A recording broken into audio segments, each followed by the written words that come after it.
Hey, welcome back. We sure didn't see profiles in courage in the New Hampshire House last week when it came to dealing with the bill that would expand criminal background checks at gun shows, flea markets, and on the internet in order to purchase a gun. Right now, at a licensed federal gun dealer, you have a criminal background check. But as many as 40% of guns, some estimate as many as 30,000 a year, are purchased in these private commercial sales and private sales where background checks aren't required. The lack of profiles in courage we saw in the House, where several votes were taken by what we call division vote. Translation, private vote. It's not a roll call vote. It's not a recorded vote. No one knows exactly how everyone votes when there is a division vote. We only know the outcome. Why is that important? Well, we saw last week in the House that 174 members of the House voted to amend this bill and bring it ready to be passed. That was a recorded vote. But then when it came time to vote on whether to kill the bill outright, we had a division vote, and only 118 voted not to kill this bill.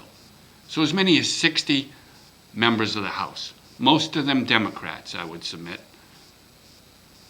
didn't want to be recorded as voting to kill this bill.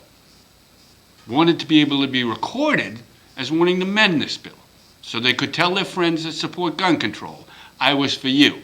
And they wouldn't have to tell those friends who support gun control that on an unrecorded vote, I voted to kill the bill.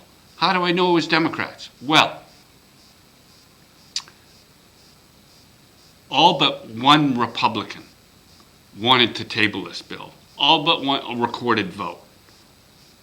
All but one Republican wanted to get rid of this bill. So it was clear this lack of profile and courage rests in the Democratic caucus. In some segments, not all.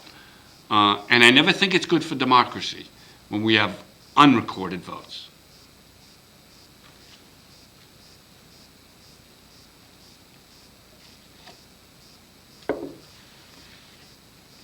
We got a real interesting issue this week in the state Senate when they vote on whether to require buffer zones in the parking lots, at the entrances, and the exits of abortion clinics.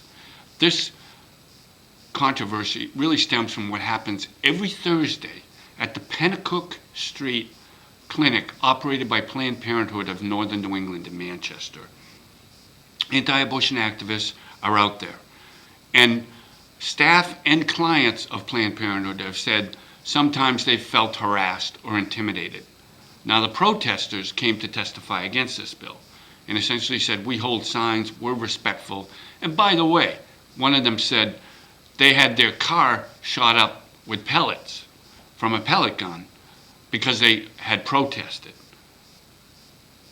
Democratic Senator Donna Soucy's done a lot of work on this bill. She's got Senate Majority Leader Jeb Bradley for this bill. It came out of committee 3-2 with a recommendation to kill it. I think it stands a possible chance of passing. But opponents have a powerful weapon, and that's uncertainty. And that uncertainty is all about the U.S. Supreme Court. That's because right now the U.S. Supreme Court has before it a case on whether a Massachusetts 35-foot buffer zone is unconstitutional. New Hampshire's would be 25 feet. So opponents can essentially say, this isn't ready for prime time. Let's find out from the Supreme Court what happens before we adopt a New Hampshire buffer zone law. So I think it's very much in doubt as to whether this bill would pass. Governor Maggie Hassan, I believe, would sign it. So it's a live wire, and it's got a real opportunity to pass. Fascinating debate. We'll follow it for you here at NashuaTelegraph.com. Kevin Landrigan, thanks for following me.